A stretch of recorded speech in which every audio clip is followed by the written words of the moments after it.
hope his party involved could agree with another extension. Farewell to a First Lady. Mr. Carter will attend that special service. Artificial intelligence at the doctor's office. AI is here to help us. People look at AI and say, it's as good as me. Good morning, I'm Steve Kathan. With the CBS World News Roundup, a temporary truce in Gaza is holding. Hours after a 2-day extension was announced, CBS's Holly Williams says it allows more time for aid trucks to enter and for released hostages to leave. Another 11 hostages were handed over by Hamas last night, including 8 children. The youngest a pair of twins, just 3 years old.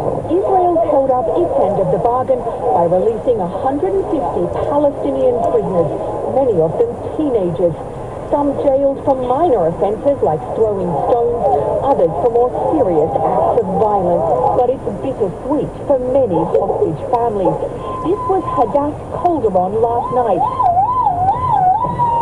when she learned her daughter Sahar and son Erez were going to be released.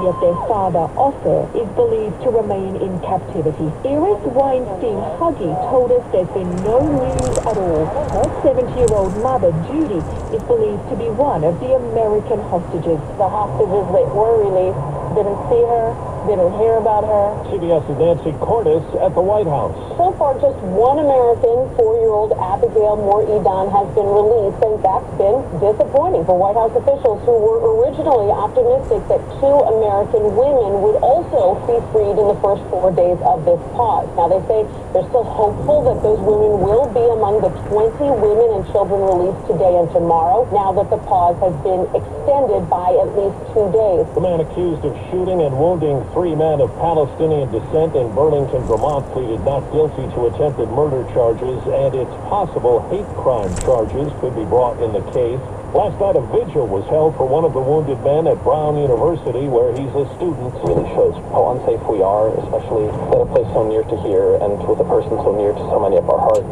The event was interrupted when the school's president spoke. Students demanding Brown divest its endowment from companies linked to Israel.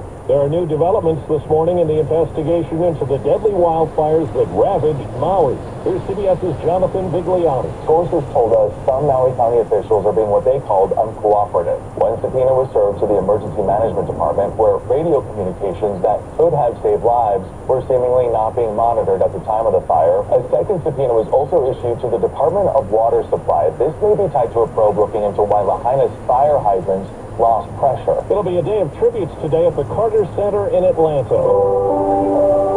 Mourners have filed past Rosalind Carter, the former First Lady who died last week at 96.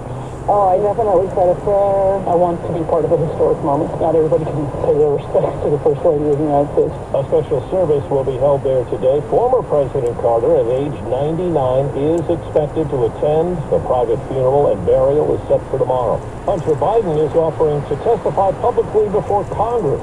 It's a response to a subpoena from Republicans investigating his business dealings. Now overseas to Moscow, where a court today extended the detention of Wall Street Journal reporter Evan Gershkovich until January 30th. He's being held on espionage charges. The U.S. government considers him wrongfully detained. He was taken into custody last March. It's an early taste of winter in many parts of the country. Meteorologist Stephanie Abrams at the Weather Channel. 10 to 20 degrees below average, even for places like Tampa, Florida, with our high topping out at 59 degrees. Otherwise, we're talking 20s and 30s from Michigan to Massachusetts. 4 minutes after the hour. Well, that's today's news. I didn't hear any good news, did you? I didn't think so. I guess it's all about perspective. The glass is half full.